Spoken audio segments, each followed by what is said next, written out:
Hello दोस्तों, नमस्कार। कैसे आप लोग? आशा है कि आप लोग बहुत अच्छे होंगे। चलिए दोस्तों, आज बात करते हैं यूजीसी नेट पेपर फर्स्ट, जिसमें आज का आपका टॉपिक रहेगा रिसर्च एप्टीट्यूड। दोस्तों, रिसर्च एप्टीट्यूड में हमें क्या क्या टॉपिक पढ़ना है, एक एक करके समझेंगे।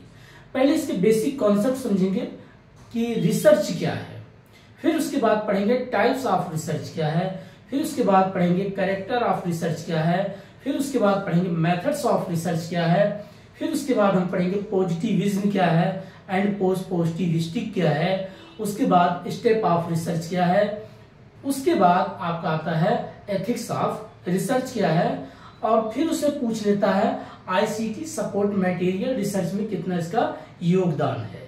तो ये बेसिक इसका टॉपिक होता है। अब उसके बाद जब और आगे पढ़ोगे इसमें स्टेप ऑफ रिसर्च में, तो काफी इसमें और डीपली चीजें आपको देखने को मिलेगा, जिसमें आपका प्रॉब्लम पढ़ोगे, उस प्रॉब्लम को फिर क्या करोगे, डिजाइन बनाओगे, डिजाइन बनाने के बाद उसके हिसाब से डाटा कलेक्शन करोगे, डाटा कलेक्शन करने के बाद उसका एक सैंपल तैयार करोगे, सैंपलिंग बनाने के बाद फिर क्या करोगे, सिनॉप्सिस बनाओगे, प्रपोजल तैयार करोगे। जैसे आपका प्रपोजल तैयार होगा, फिर उसी के हिसाब से आप डेवलपिंग डाटा कलेक्शन करोगे, उस डाटा को फिर क्या करोगे, एनालिसिस करोगे, एनालिसिस करने के बाद सबमिट करते हो। लेकिन एक टॉपिक इसी में और आता है आपका, जैसे काइट टेस्ट क्या है, इनोवा टेस्ट क्या है, टी टेस्ट क्या है, जेड टेस्ट क्या है, ये भी बेसिक चीज पूछता है। सैंपलिंग क्या है, जैसे प्रोबेबिलिटी क्या है, नॉन प्रोबेबिलिटी सैंपलिंग क्या है। आपको ये बेसिक जो है टर्म होते हैं, बहुत डीपली चीजें पढ़ना बहुत जरूरी है, क्योंकि यही से क्वेश्चन आपका पुटअप करता है, पूछता है। अब चलिए एक एक चीज को पहले समझते हैं। अब समझते हैं पहले इसमें हम रिसर्च क्या है।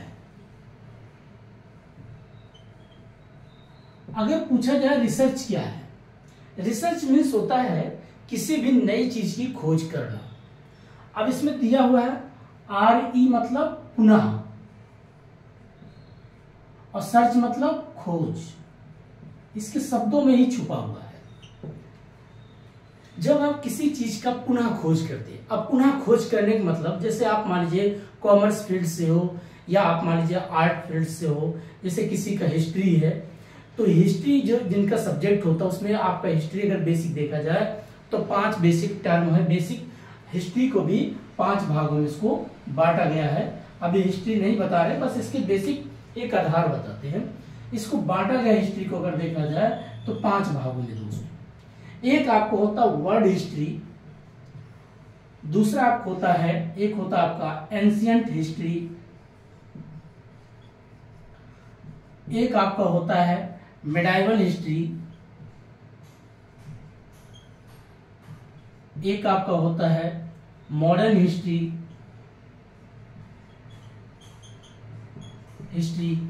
एक आपका होता है post independence of India, post independence of India, एक प्रकार स्वतंत्रता के बाद की भारत। ये जैसे आप सभी हिस्ट्री का जो लोग पढ़ते होंगे, वर्ल्ड हिस्ट्री में जैसे लोग पढ़ते हैं कि वर्ल्ड हिस्ट्री क्या है, तो अगर मान लीजिए किसी टॉपिक का आपको रिसर्च करना पड़ेगा, जैसे कि हिंट करते हैं बस, हिस्ट्री के अगर कोई स्टूडेंट है तो उसके बारे में बता रहे दोस्तों। अगर उसको वर्ल्ड हिस्ट्री पढ़ाई किया, अब वर्ल्ड हिस्ट्री में जैसे आपने टर्म देखा होगा कि राइज नेशन क्या है, अर्थात पुनर्जागरण क्या है। फिर उसके बाद आप पढ़ते, आपका जैसे बेसिक आता रूस की हिस्ट्री क्या है, चाइना की हिस्ट्री क्या है, अमेरिका की हिस्ट्री क्या है, अलग अलग जो भी कॉन्टिनेंटल अलग अलग जो आपके कंट्री हैं उनके बारे में आप इतिहास पढ़ते हैं। फ्रांस की हिस्ट्री, जर्मन की हिस्ट्री, इटली की हिस्ट्री। उसके बाद पूरे सभी तीनों को जोड़ दो, आपका अमेरिका, जर्मनी, जापान, रूस, ये सभी को जोड़ने के बाद फिर उसमें आप पढ़ते हो वर्ल्ड हिस्ट्री में जो बेसिक आपका आता है फर्स्ट वार क्या, सेकेंड वार और कोल्ड वार। तो इसमें लोग रिसर्च करते हैं, ये बात मैं बताना चाह रहा था कि रिसर्च क्या करते हैं। अब रिसर्च जैसे मान लीजिए किसी ने पूछा, थोड़ा सा एडवांस चीजें सीखना भी चाहिए, उसके बाद इकोनॉमिक्स पे आएंगे और रिसर्च बात करेंगे। जैसे किसी ने पूछा कि आज के प्रेजेंट टाइम में अगर यूक्रेन और रसिया का वार हो रहा है तो इसके पीछे रीजन क्या है, आप पहले कारण को ढूंढेंगे। यही हिस्ट्री में हिस्ट्री की चीजें क्या हमें करती है, वो डाटा प्रोवाइड कराती है। वहां से हम डाटा सिलेक्ट करते हैं, डाटा लेते हैं। लेकिन वो डाटा कहाँ से मिलेगी? हमें किताबों से मिलेंगे, आर्कियोलॉजिकल डिपार्टमेंट से मिलेगा। जो भी खुदाई होती है, कोई चीजें मिट्टी जमीन के अंदर दबी होती हैं, कार्बन डेटिंग से हम पता करते हैं, तो उस पर हम रिसर्च करते हैं। रिसर्च क्या करेंगे?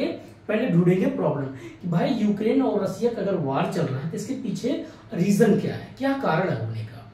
तो आप उसके बैकग्राउंड में जाएंगे, अर्थात पीछे जाएंगे, सोचेंगे ऐसा क्या कारण है कि ये कभी यूक्रेन रसिया का ही एक हिस्सा था जिसको सोवियत संघ बोला जाता था, ये कैसे टूट गया, 1991 में ही टूट गया, और ये सब कारण होने के बाद इसका क्या असर पड़ा। तो आप पहले बैक में जाएंगे, फिर वहां से डाटा कलेक्शन करेंगे, हर एक रीजन को पढ़ेंगे। पॉलिटिकल सिस्टम क्या था, इकोनॉमिकल सिस्टम क्या था, जियो पॉलिटिकल सिस्टम किस तरीके का रिलेशन था, कल्चरल क्या रिलेशन था। आपको हर एक पॉइंट को क्या करना होगा? पढ़ना होगा। पढ़ने के बाद उसमें आप जब प्रॉब्लम ढूंढ लेंगे, प्रॉब्लम को ढूंढने के बाद फिर उसको आप क्या करेंगे? एक डिजाइन बनाएंगे, उसी डिजाइन के हिसाब से आप डाटा कलेक्शन करेंगे। यही चीज जब एक नया चीज आप दिखाते हैं समाज को कि देखिए ये जो रिसर्च, ये जो खोज है, ये बताती है इसके पीछे क्या रीजन था, क्यों ऐसा प्रॉब्लम क्रिएट। अब इसको कैसे एक नया रूप दे करके इसको कैसे सुलझाया जा सकता है, इस समस्या को कम किया जा सकता है। वैसे ही तो रिसर्च बहुत बड़ी चीज है, टॉपिक है। अगर आपको डीपली चीजें नॉलेज अगर नहीं है तो आप रिसर्च नहीं कर सकते। तो आपको अगर जिस फील्ड में पढ़ाई करते हो तो उसकी बहुत बारीकी चीज को अध्ययन करो, डीपली पढ़ाई करो, तभी टॉपिक को समझ में आता है। तो सोचिए, सिर्फ मैंने वर्ल्ड हिस्ट्री की बात किया तो आपको क्या क्या पढ़ना होगा। अगर मैं बोल दूं एंशिएंट हिस्ट्री आप पढ़ाई करो भारत के अगर बारे में, तो आपको पढ़ना होगा प्रागैतिहासिक क्या है, आदि ऐतिहासिक क्या है। तो ये बेसिक चीजें आपको जब नॉलेज होगा तभी तो आप बात कर सकते हैं कि पुरापाषाण क्या था, मध्य पाषाण काल क्या था, नवपाषाण काल क्या था। दोस्तों इस वक्त तो हिस्ट्री का क्लास हो जाएगी, इसलिए मैं एक टॉपिक ही बताना चाह रहा था।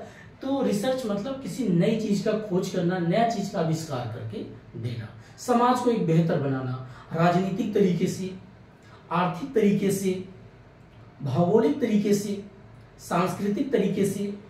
तो ये जो बेसिक टर्म होते हैं उसी आधार से आप क्या करते हैं? रिसर्च करते हैं।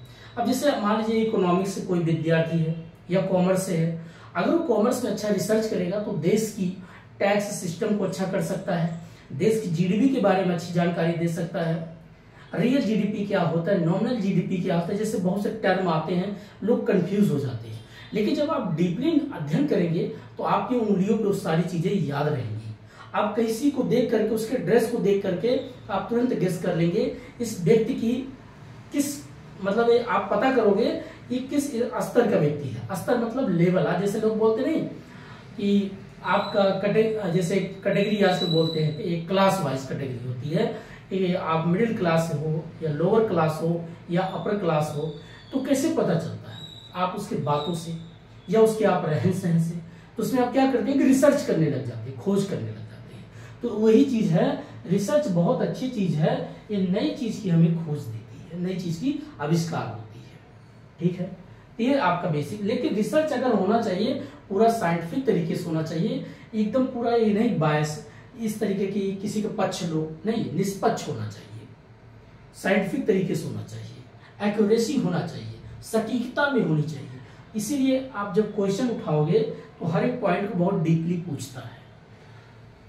ठीक है दोस्तों, तो अब इसमें हमने रिसर्च की बेसिक चीजें बात कर लिया। अब पढ़ते हैं, इसमें एक टर्म आता है पॉजिटिविज्म एंड पोस्ट पॉजिटिविस्टिक।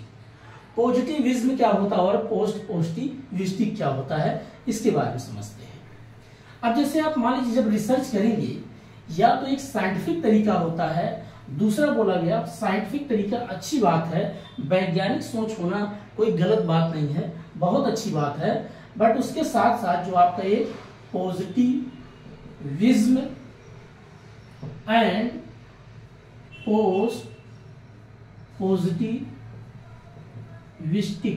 ऐ करके एक टर्म होगा, आप सिलेबस में देखेंगे मिलेगा आपको। अब इसको समझना भी बहुत जरूरी है। एक कहता है कि हमें साइंटिफिक तरीके से बात करना है, और दूसरा टर्म कहता है लॉजिकली, मतलब तार्किक तरीके से बात करना चाहिए। अब साइंटिफिक मान लीजिए जैसे कि अभी आप जो लोग the people and development environment पढ़ोगे तो वहां से चीजें उठा के इसको समझाते हैं। अब मान लीजिए जैसे ग्लोब है पूरी, ये अर्थ है, ठीक है। अब ये अर्थ है, मान लीजिए आपका ये ऐसे है, पूरा मैप बना होता है दोस्तों, समझने के लिए बस ऐसे बना देते हैं। अब मान लीजिए अलग अलग छोटे छोटे कॉन्टिनेंटल, अलग अलग छोटे छोटे द्वीप है, ये पूरी अर्थ है। अब किसी ने कहा जो मानसून आता है, वर्षा जो होती है, इसके पीछे रीजन होता है लो प्रेशर और हाई प्रेशर। आपने the people and development environment जब आप पढ़ोगे, ये बेसिक यहाँ टर्म होता है। अब लो प्रेशर हाई प्रेशर का कॉन्सेप्ट क्या है, एक प्रकार से साइंटिफिक बात कर रहा है, जिसमें एक कॉन्सेप्ट दिख रहा है कि यहाँ पर फिजिक्स केमिस्ट्री चीजें दिख रही हैं। फिजिक्स मतलब आपका जैसे केमिस्ट्री आपका जल आ जाएगा, हाइड्रोजन क्या है, नाइट्रोजन क्या है, जो गैस की बात कर रहा है, केमिकल चीजों की। लेकिन यहाँ फिजिक्स जैसे आपका माउंटेन आ गया, पर्वत आ गया, तो जहां फिजिक्स और केमिस्ट्री दोनों मिलकर के बात, एक प्रकार से वो साइंटिफिक बात हो रहा है, विज्ञान हो रहा है। तो ये जो बातें होती थी इसी को बोला जाता था। पहले लोग क्या करते थे, उसको पढ़ लिए, उसको समझ लिए, उसी पर अपना खोज करके राइटिंग रिपोर्ट सबमिट कर देते थे। लेकिन अब बोला गया नहीं, अब इसमें तार्किक भी होना चाहिए, लॉजिक होना चाहिए कि अगर बरसात हो रही है, इसके पीछे रीजन क्या है। अब कारण को ढूंढो, तर्क को पकड़ो। कल मान लीजिए आपने किसी ने बोल दिया लो प्रेशर हाई प्रेशर, बस खत्म हो गया। लेकिन ये लो प्रेशर हाई प्रेशर बनता कैसे है, इसके पीछे रीजन क्या है। पृथ्वी क्या अगर मान लीजिए रोटेट कर रही है, अपनी धुरी पर घूम रही है, घूमती हुई घूम रही है, या पूर्व से पश्चिम चल रही है, पश्चिम से पूर्व चल रही है। अब हमें एक रीजन बताओ। अगर भारत में टेम्परेचर 48 या 57 हो रहा है, इसके पीछे रीजन क्या है, क्या लो प्रेशर है कि हाई प्रेशर है। जब आप कारण सहित लॉजिक सहित चीजों को पढ़ते हैं तो उसको बोला जाता है आपका पॉजिटिविस्टिक, और जब आप साइंटिफिक तरीके से पढ़ते हैं तो उसको बोला जाता है पॉजिटिविज्म। तो ये जो दो टर्म है आपका आता है पॉजिटिविज्म एंड पॉजिटिविस्टिक। तो ये कहता है साइंटिफिक बातें ठीक है, लेकिन उस साइंटिफिक चीजों में आपको तार्किक चीजें भी रिसर्च करना है, ढूंढना है। ये बातें आपकी लॉजिक की बात करती है। अब ये समझ में आ गया होगा। ये आप पढ़ करके मत समझिए पढ़ के एग्जाम निकाल लो, कल जब आप रिसर्च करेंगे इसी पे भी आपको ये टर्म को समझना बहुत जरूरी है। ठीक है दोस्तों, अब जब ये आपके समझ में आ जाता है पॉजिटिविज्म एंड पॉजिटिविस्टिक, नेक्स्ट उसके बाद आप पढ़ते हैं अगला टॉपिक इसमें आपका आता है जिसको बोलते हैं आपका step of research. Steps of research ऐसे बस समझा देते हैं। अब स्टेप ऑफ रिसर्च मीन्स क्या होता है, जैसे आप यूपीएससी के बहुत से बच्चे एग्जाम देते हैं तो उसका एक स्टेप बाय स्टेप होता है, प्रीलिम्स, मेंस, इंटरव्यू, जिसको पर्सनालिटी टेस्ट बोलते हैं। ठीक, जैसे आप मान लीजिए पढ़ाई कर रहे हैं तो बहुत से बच्चे अगर मान लीजिए कि आपका एग्जाम भी निकल गया तो क्या आप प्रोफेसर के असिस्टेंट तो बन गए, लेकिन अगर आपके पास नॉलेज नहीं है, आप पढ़ाने के अंदर आपका बॉडी लैंग्वेज ऐसा काम नहीं कर रहा, आपके पास प्रैक्टिस नहीं है, ऐसे बोर्ड के सामने आपको खड़ा कर दिया बेटा आप इस टॉपिक को बताओ, अगर आपके अंदर कॉन्फिडेंस नहीं है तो क्या आप पढ़ा सकते हो? नहीं। इसके लिए आप क्या करना, स्टेप बाय स्टेप चीजें आप सीखोगे, पढ़ाई करोगे। तो वैसे आपका जो रिसर्च होता है इसका भी एक स्टेप बाय स्टेप चीजें चलती है। पहले क्या करो, आप किसी चीज की प्रॉब्लम को ढूंढो। अब जैसे मान लीजिए अभी प्रेजेंट टाइम में अभी जो आजकल चल रहा माहौल कि नीट के एग्जाम कैंसिल होना, नेट के एग्जाम कैंसिल होना, ये जो एनटीए पे काफी धब्बा लगा, हिंदी वर्ड काफी भारी भरकम होता है, धब्बा, इस पे ब्लेम लगा, इसके पीछे क्या ढूंढा जा रहा है, भाई प्रॉब्लम क्या था, क्यों ऐसा किया, क्या उस संस्था के लोग बिक गए थे, क्या उस संस्था में जो कर्मचारी पैसे के लिए काम कर रहे हैं, अब क्या ढूंढ रहे हो, प्रॉब्लम। तो वही चीज है, जब आप रिसर्च करोगे पहले चीज क्या ढूंढोगे, प्रॉब्लम, फिर उस प्रॉब्लम का आप क्या करते हो, एक डिजाइन बनाओगे। अब उसी पे क्या हो रहा है, सरकार देखिए जो एनटीए जो संस्था है वो एक डिजाइन बना रही है। अब उस डिजाइन के अकॉर्डिंग फिर क्या कर रही है, डाटा कलेक्शन कर रही है कि अगर इस प्रकार से हम एग्जाम कराते हैं तो क्या इम्पैक्ट होगा, अगर ऑफलाइन कराते हैं तो क्या इम्पैक्ट होगा, क्या इससे आम जनता या आम पब्लिक सभी लोग के लिए या जो भी विद्यार्थी उनके लिए सुविधाएं अच्छी होंगी, क्या सभी बच्चे गांव के ऐसे हैं सबको कंप्यूटर चलाने आता है। तो आप क्या करो, एक डिजाइन बना रहे हो, फिर उसके बाद उस डिजाइन को फिर क्या करते हो, आप डाटा कलेक्शन करते हो। अब वो डाटा कलेक्शन क्या होता है, लोग डेटा बोलते हैं, मैं तो डाटा बोल दिया, डेटा ही बोलते हैं, डेटा। तो आप फिर क्या करते हो, डेटा कलेक्शन करते हो। वो जो डेटा कलेक्शन होता है वो एक तो प्राइमरी, एक तो सेकेंडरी। प्राइमरी होता है जो आप फेस टू फेस किसी से मिल करके बातें करके सारा इंफॉर्मेशन लाते हैं। जैसे बहुत से कोचिंग संस्था के जो गुरुजन लोग हैं, टीचर लोग हैं, विद्यार्थी सभी लोग गए और अपने प्रॉब्लम को एनटीए के पास रख रहे हैं। तो जो फेस टू फेस बातें कर रहे हैं वो प्राइमरी डाटा का रिसोर्स होता है। अब जैसे मैं मान लीजिए किसी ने वहां गया, बातें किया और उसके बाद वो वीडियो बना के अपलोड कर दिया, मैंने क्या कर लिया, वहां से जो इंफॉर्मेशन लिया वो मेरे लिए सेकेंडरी अप्रोच हो गया या सेकेंडरी रिसोर्स हो गया डाटा का या डेटा का। ठीक है, तो आप डाटा भी या डेटा का दो तरीके से क्या करते हो, प्राप्त करते हो, एक प्राइमरी और एक सेकेंडरी।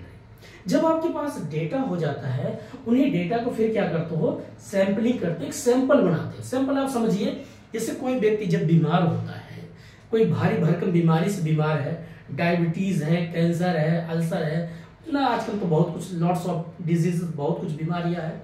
इंसान तो आजकल बीमारी का गोदाम बन गया है, उसके पीछे भी काफी रीजन है। अब देखिए, आप बीमारी पे आप रिसर्च करिए, हर एक चीज के पीछे आप कोई न कोई रीजन छुपा होता है। आइए, अब उसमें आप सैंपल बनाते हैं। सैंपल क्या, एक प्रोबेबिलिटी, एक नॉन प्रोबेबिलिटी। प्रोबेबिलिटी मीन्स होता है जिसमें संभावना ज्यादा होती है। आपने कभी पढ़ा होगा, एक चैप्टर होता है बिजनेस स्टैटिक्स में, तो वहां पर एक चैप्टर है प्रोबेबिलिटी, क्या बोला जाता है, संभावना। संभावना मीन्स जैसे मान लीजिए आपका कॉइन है, सिक्का है, डाइस है, जो पासा होता है, सिलेक्शन होता है, चयनित होता है, कार्ड होता है, जो ताश का पत्ता होता है। इस चार आधार पे हम प्रोबेबिलिटी संभव करते हैं। जैसे आप मान लीजिए कॉइन के सिक्के एक बार उछालोगे तो हेड और टेल का आने का चांस कितना हो सकता है, ये एक ही बार, या तो हेड आएगा या तो टेल ही आएगा। तो ये जो प्रोबेबिलिटी मीन्स क्या होता है, इसमें जो टॉपिक में जोड़ा गया है, जब आप सैंपल बनाते हो तो किसी की अगर मान लीजिए बीमारी होती है, अगर उसके पास कोई बीमारी है तो जो रिपोर्ट आएगा क्या होगा, प्रोबेबिलिटी होगा, नॉन प्रोबेबिलिटी तो नहीं होगा, प्रोबेबिलिटी होगा। अगर कोई बीमारी है तो जरूर कोई ना कोई रिपोर्ट निकलेगा। अगर उसको मान लीजिए किसी प्रकार का जो भी बीमारी होगा तो रिपोर्ट वो जारी करेगा। ठीक उसी प्रकार से आप जब रिसर्च का सैंपल बनाते हैं तो प्रोबेबिलिटी और नॉन प्रोबेबिलिटी, तो जिसमें 100% हमें पता श्योर हो कि यहाँ पर ये डाटा हमें प्राप्त होगा। नॉन प्रोबेबिलिटी में क्या होता है कि संभावना कम हो जाती है, उससे कुछ हटके नई चीजें हमें देखने को मिल जाती है। कभी कभार आप देखते होंगे, हम किसी के बारे में सोचते हैं कुछ और वास्तव में रहता है कुछ, इसको बोलते हैं नॉन प्रोबेबिलिटी। जिसकी हम संभावना नहीं किए थे वो चीजें इसके साथ हो गया या वो चीजें हमारे साथ हो गई।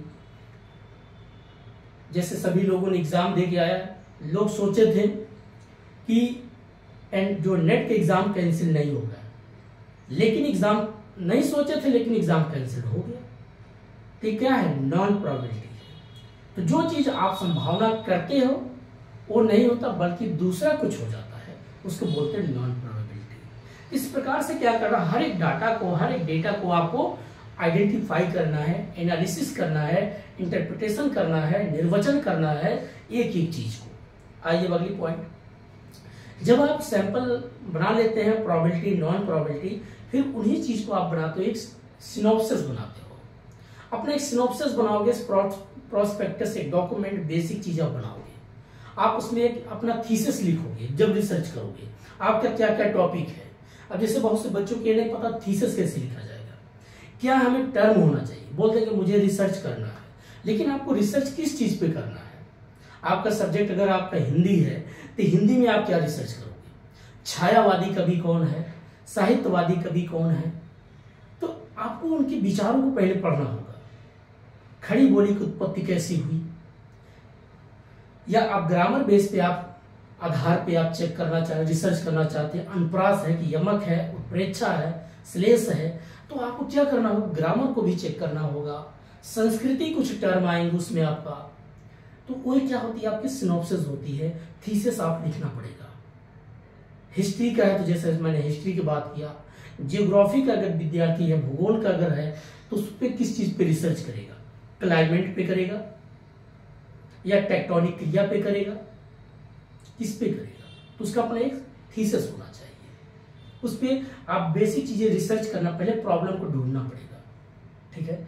जब वो थीसिस लिख देगा फिर क्या करेगा, डेटा एनालिसिस, जो डेवलपिंग डाटा कलेक्शन है। अब डेवलपिंग डाटा एक विकसित डाटा होता है जो सबसे ज्यादा एक मान्य डाटा है कि हाँ इस चीज को 100% एक्सेप्ट किया जाता है। फिर उन्हीं डेटा को आप एनालिसिस करोगे, कितना सही है कितना गलत है। लास्ट में आप क्या करते हो, सबमिट रिपोर्ट कर देते हो। ये होता है आपका स्टेप बाय स्टेप जो आप चलते हो, इसको बोलते हैं स्टेप ऑफ रिसर्च, ठीक है।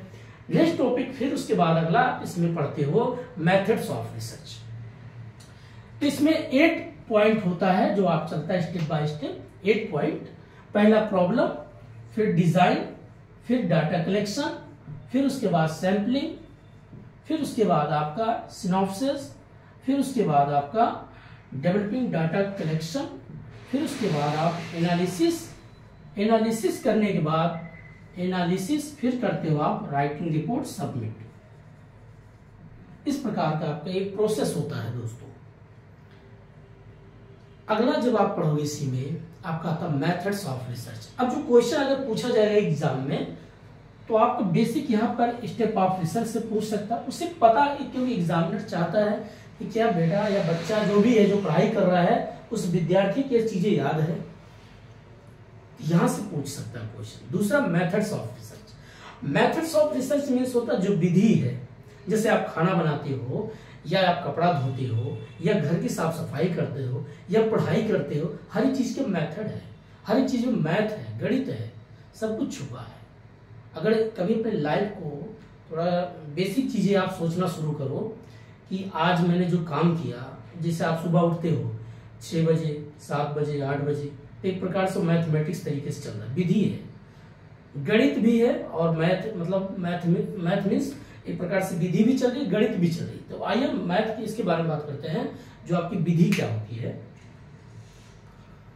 अब विधि इसके बेसिक 4 टर्म होते हैं। एक होता क्वांटिटेटिव, एक होता क्वालिटेटिव, एक होता हिस्टोरिकल और एक होता आपका एक्सपेरिमेंटल, या और 5वां भी कहीं जोड़ दिया, इसको आप बोलते हैं डिस्क्रिप्टिव। तो बेसिक अगर देखा जाए हमें अगर 5 टर्म अच्छे से याद हैं, 5 टर्म जो इसके हैं एक एक करके हम समझते हैं। पहला मान लीजिए क्वांटिटेटिव क्या है, क्वांटिटेटिव। दूसरा क्वालिटेटिव, क्वाली। अगला आपका डिस्क्रिप्टिव और उसके बाद आपका एक्सपेरिमेंटल। तो ये जो आप सारी चीजें आप पढ़ते हो, डिस्क्रिप्टिव, एक्सपेरिमेंटल, उसके बाद एक होता आपका हिस्टोरिकल। तो एक एक करके समझते हैं मेथड्स में। क्वांटिटेटिव और क्वालिटेटिव क्या होता है। क्वांटिटेटिव मीन्स होता है जो मात्रात्मक रूप से होता है, जब आप लॉजिकल रीजनिंग पढ़ोगे वहां डिडक्टिव और इंडक्टिव जो है टॉपिक इससे कोरिलेशन करती है। पहले समझेंगे डिडक्टिव और इंडक्टिव क्या है, तब उसके बाद उसको समझते हैं। इसको मिटाते पहले। आपको दोस्तों बस ऐसे लेक्चर मिलता रहेगा और माइंड में लगेगा कि चलो कुछ नया टर्म मिल रहा है, पुराने टर्म मिल रहे हैं, सीखने को मिलता रहता है। अब आप एक प्रोफेसर हो रहे दोस्तों, हर एक चीज को लिख करके बताने में मजा नहीं आता, जो बोलने में मजा। ऐसा तो है नहीं 12th क्लास के पढ़ाने जाओगे बच्चों को, आप तो एक ग्रेजुएशन बच्चों को पढ़ाओगे जो BA कर रहे हैं, BCom कर रहे हैं, BSc कर रहे हैं। चलिए अब देखते होंगे लॉजिकल डिडक्टिव और इंडक्टिव 2 टर्म आता है, आप पढ़े होंगे। डिडक्टिव जो होता है आपका, इसको बोलते हैं जनरल टू पर्टिकुलर। अब जनरल किसको बोलते हैं, GP, जनरल टू पर्टिकुलर चीजें चलती है। इंडक्टिव क्या होता है, पर्टिकुलर टू जनरल, ठीक है। लेकिन हमें पहले समझना है डिडक्टिव, फिर उसके बाद समझेंगे इंडक्टिव। डिडक्टिव हमेशा मात्रात्मक बात करता है, जिसको बोलते हैं क्वांटिटेटिव,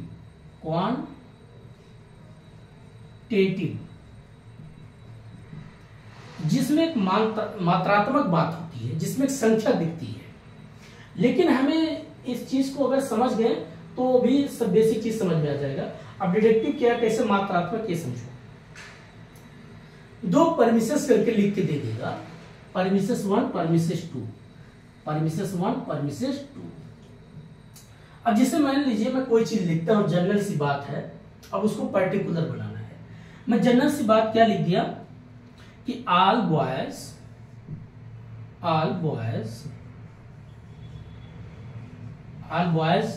इज गुड, बस ऐसे मैंने लिख दिया, सभी बच्चे अच्छे हैं, सभी लड़के बहुत अच्छे हैं। अब मैं लिख दिया राम इज गुड बॉय, ऐसे लिख दिया बस।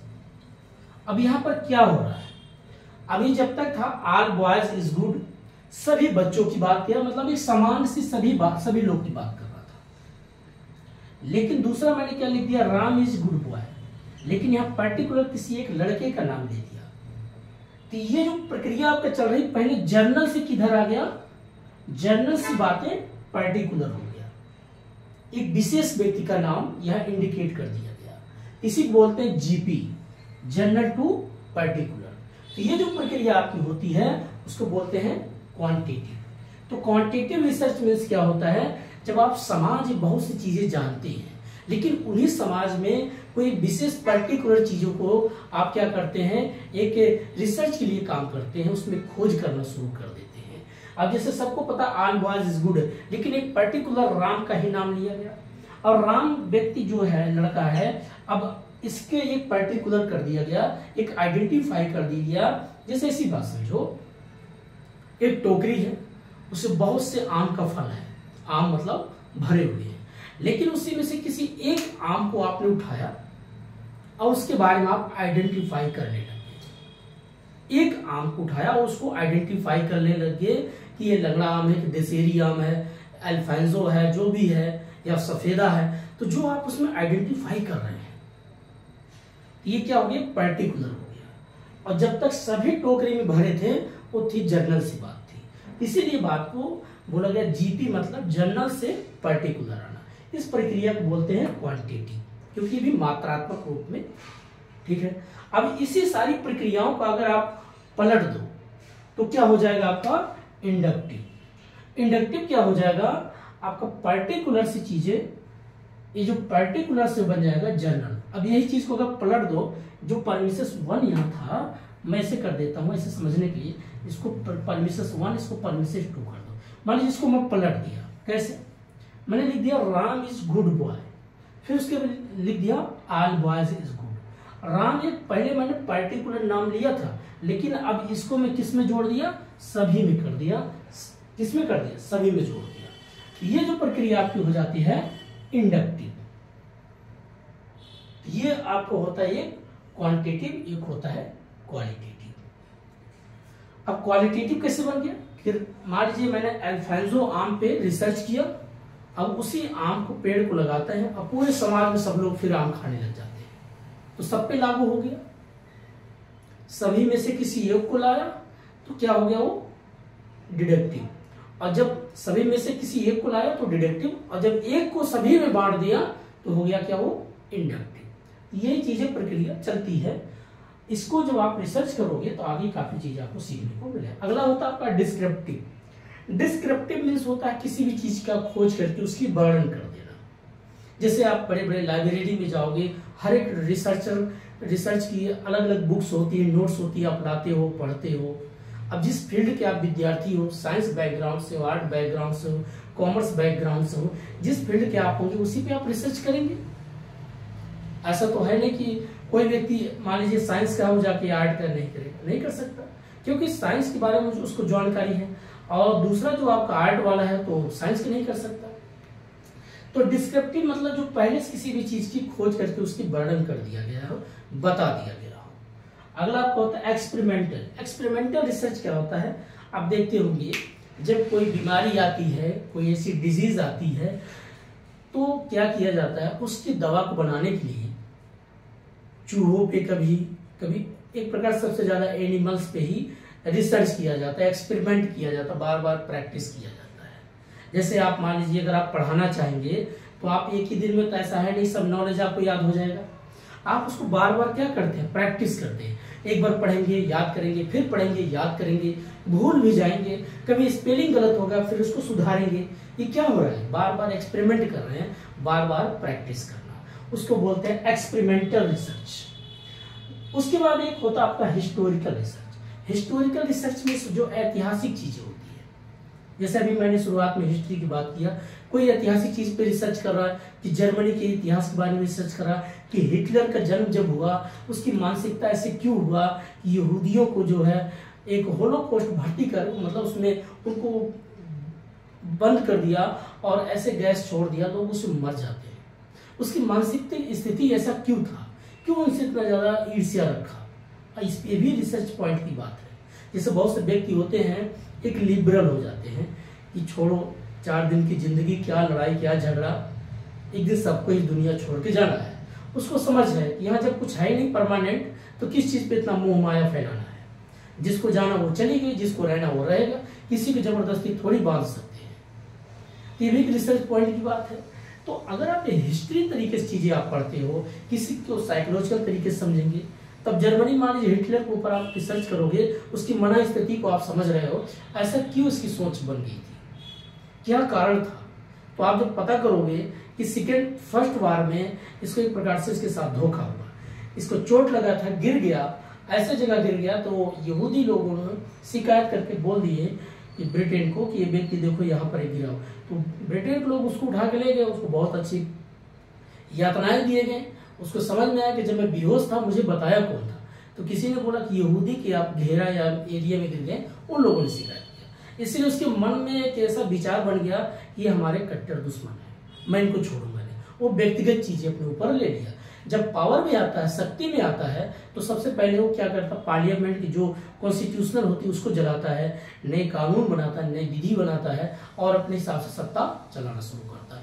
लोगों के अंदर एक जोश भरता है। आप उसकी स्पीच देखिए किस तरीके से बात करता है, ऐसा जोश भर के बात करता है कि आज किसी भी व्यक्ति के अंदर उसका आप स्पीच सुन लोगे तो कोई भी सोचेगा ऐसा कैसे बात कर सकता है, क्योंकि वो अंदर से टूट गया था। अब टूटा हुआ इंसान जब अंदर से एक बार फिर मजबूत होता है, उससे भयंकर, उससे खतरनाक कोई नहीं हो सकता। तो ये भी एक रिसर्च का हिस्टोरिकल के ऊपर जब आप रिसर्च करते हो, साइकोलॉजिकल तरीके से उनकी मनस्थिति समझोगे। जैसे जोसेफ स्टैलिन है, उसके बारे में आप रिसर्च करोगे, उसको जहर देके क्यों मार दिया गया, क्या कारण था।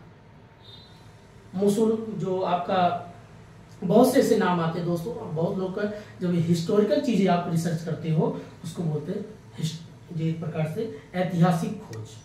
अब भारत में जैसे आपको खोज करना हो गया, जैसे ताजमहल हो गया, लाल किला हो गया, कुछ ऐसे हेरिटेज है, ऐसी बिल्डिंग है जिस पे आप रिसर्च करोगे कि ऐसी जो बिल्डिंग बनाई गई, आज भी ऐसी इमारत क्यों खड़ी है। पहाड़ों के ऊपर बिल्डिंग बनाई गई, ऐसे बड़े बड़े किले बनाए गए, आज भी वो हैं। आज के प्रेजेंट टाइम में अगर देखा जाता है कि कोई एक पुल बनाया जाता है, 6 महीने के अंदर टूट के गिर जाता है, रोड बनाया जाता है, 3 महीने के अंदर उसके पता चला उसकी जो बजरी होती है, डाबर होता है, अलकतरा होता है, अलग हो जाता है। ऐसा क्या कारण है। लेकिन पुराने समय के लोग ऐसे ऐसे बिल्डिंग बनाते थे, ऐसे ऐसे किले बनाते थे जो आज भी 2-2 हजार साल से पुरानी है। चीजें आज भी देखने को लगता है कि ऐसी क्या से मटेरियल यूज किया गया, तो उस पर भी आप रिसर्च करते हैं, इसमें क्या मटेरियल थी, किस प्रकार के पत्थर का प्रयोग करते थे, कि इतनी तेज हवा भी चलती थी टूटी नहीं, इतना बरसात भी हुआ टूटा नहीं।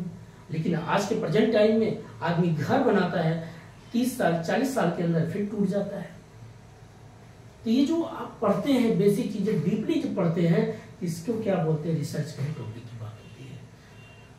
तो दोस्तों ये सारी चीजें हमने कर ली। एक अगला पढ़ते हैं इसके टाइप्स ऑफ रिसर्च।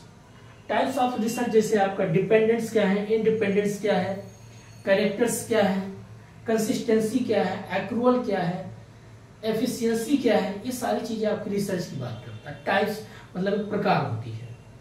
अब प्रकार में क्या है भाई, काम कुछ भी करो, एक कंसिस्टेंसी होना चाहिए, लगातार चलते रहना चाहिए।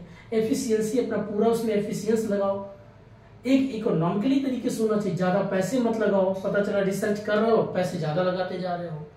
तो आप उसके टाइप्स पढ़ना है, 30 प्रकार के उसके टाइप्स होते हैं। कैरेक्टर पढ़ना है, उसके 12 प्रकार के होते हैं, 12 प्रकार के होते हैं। बस उसके बाद आपका क्या होता है, रिसर्च ही समाप्त होता है। लास्ट में आपका आता है ethics of research. Ethics of research में क्या होता है, कोई भी काम करो एक नैतिकता के व्यू पे होना चाहिए। जैसे अगर मैं पढ़ा रहा हूँ तो मेरी खुद की अपनी एक नोट्स तैयार होना चाहिए, मेरी खुद की अपनी कम्युनिकेशन होनी चाहिए। ऐसा नहीं कोई पढ़ा दिया मैं वहां से उसको कॉपी करके और लाके मैं बता रहा हूँ, नहीं। तो आपकी अपनी पहचान क्या रहेगी, आप क्या करो, खुद की अपनी पहचान बनाओ, खुद की अपनी काम करना शुरू करो, तभी तो रिसर्च माना। देखिए आज एक नई चीज बताते हैं दोस्तों, बहुत से लोग जब रिसर्च करते हैं तो दूसरे को चीजें पढ़ करके उसी में से आगे पीछे कर लेते हैं कि हाँ ये चीजें से, तब भी लगता है जैसे कॉपी पेस्ट। आप अगर रिसर्च करना, कभी किसी का फॉलोवर मत बनना, जानकारी ले लो मगर मटेरियल अपने दिमाग के ही आधार पर रखना। जब तक आपकी नई चीज नहीं दिखेगी तो कैसे पहचान होगी। जैसे बॉलीवुड में बहुत से एक्टर होते हैं, हर एक एक्टर की अपनी पहचान है। जैसे धर्म पाजी है, उनकी ऐसा लगता है कि अभी धर्म पाजी कोई फाइट करेंगे तो ऐसा लगेगा कि इनमें अब किसी को मारेंगे तो विलन को वास्तव मारेंगे।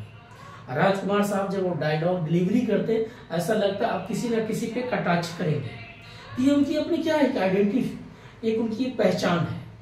तो आपको अगर अपनी पहचान बनाना तो अपना एक अलग काम करना, नई चीज दिखाना, किसी का कभी भी फॉलोवर या कॉपी मत करना।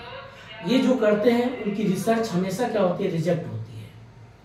तो रिसर्च जब भी करना आपका अपना चीज होना चाहिए। इसीलिए उसमें दिया गया एथिक्स ऑफ रिसर्च, नैतिकता के आधार पर खोज होनी चाहिए। नैतिकता मीन्स किसी का कॉपी मत करना।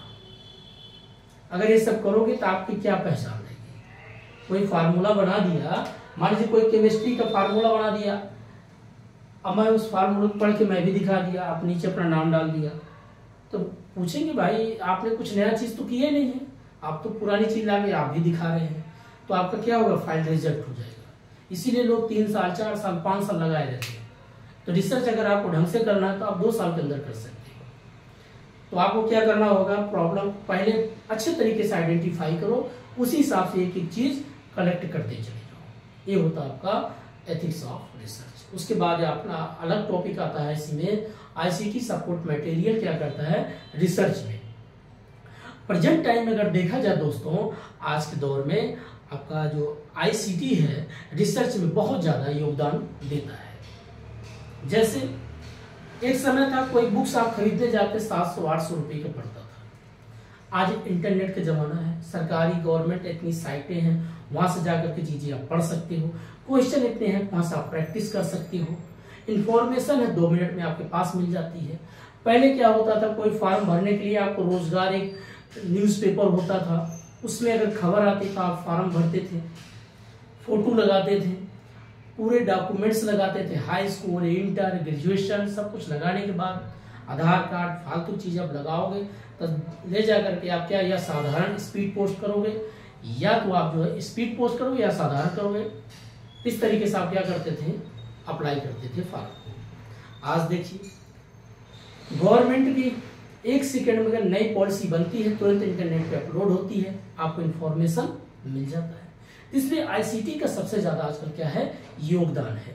आप मान लीजिए कोई चीज कहीं नहीं जा पा रहे, मान लीजिए आपको हिमालय को रेंज के बारे में रिसर्च करना है, आपको नहीं पता है, बहुत सी वीडियो है वहां से आप देख सकते हैं कि काराकोरम है, लद्दाख है, जास्कर है, पीर पंजाल है, हिंदू कुश है, ट्रांस हिमालय क्या है, बृहद हिमालय क्या है, लघु हिमालय क्या है। तो आप क्या करते हैं, वहां से जानकारी आप कलेक्ट कर सकते हो। पहले क्या आप किताब से लाके पढ़ते थे, आजकल आप पूरा आजकल एआई के माध्यम से नए आजकल ऐसे पिक्चराइज बना दिया गया, ऐसा लगेगा आपके सामने कोई बढ़िया सा एक पिक्चर क्रिएट हो रहा है, हिमालय कैसे बन रहा है, कैसे ऊपर फोल्डिंग हो रहा है कि फॉल्ट हो रहा है, किस तरीके के बन रहा है, टेक्टोनिक क्रिया कैसे हो रही है। आपको ये चीज ऐसी चीज दिखाया जाता है वीडियो के माध्यम से, जो आप एक पिक्चर सामने क्रिएट होता है आप भूल नहीं सकते हैं। तो आईसीटी का कितना बड़ा योगदान हो गया है हमारे पढ़ाई लिखाई में, हमारे जीवन में, हर एक प्रकार से अगर देखा जाए इंफॉर्मेशन का बेसिक रिसोर्स बन गया है। और जब किसी के पास रिसोर्स है, रिसोर्स अच्छा होगा, कंटेंट अच्छा होगा तो अच्छी बातें कर सकता है। कभी कभार रिसोर्स बहुत से लोग गलत दे देते हैं, जिससे समाज में अफरा तफरी, एक प्रकार से बहुत कुछ चीजें विस्मय हो जाती है। कोई कहेगा ये चीज, मान लीजिए कोई बोलेगा मेरी बात सही, कोई बोलेगा मेरी बात सही है, अब वो दोनों कंफ्यूज हैं क्योंकि वो हकीकत से उनको परिचित कभी नहीं है। ये चीजें होती है आपकी एथिक्स ऑफ रिसर्च। तो दोस्तों आज का लेक्चर यही समाप्त करते हैं, फिर कल जो आएगा आपका टॉपिक कम्युनिकेशन के ऊपर बात करेंगे। आप लोग ऐसे सुनते रहिए और कहीं से कोई वीडियो मिले, आपको बढ़िया वीडियो मिले, पढ़ाई करते रहो। आप अनावश्यक चीजों पे ध्यान मत दो, एग्जाम जल्दी होगा, कंडक्ट जल्दी कराया जाएगा। जो एनटीए संस्था है अपना कार्रवाई कर रही है, लोगों को अपना पोस्ट से हटा रही है, नए लोग की भर्ती कर रही है, उनका अपना काम है, उनको करना ही पड़ेगा, क्योंकि ये देश डेमोक्रेसी है, लोकतंत्र है और ये सिस्टम अच्छा ही चलेगा। भरोसा रखिए, अच्छे से एग्जाम होगा। तो दोस्तों आज इतना ही, तब तक के लिए नमस्कार, जय हिंद।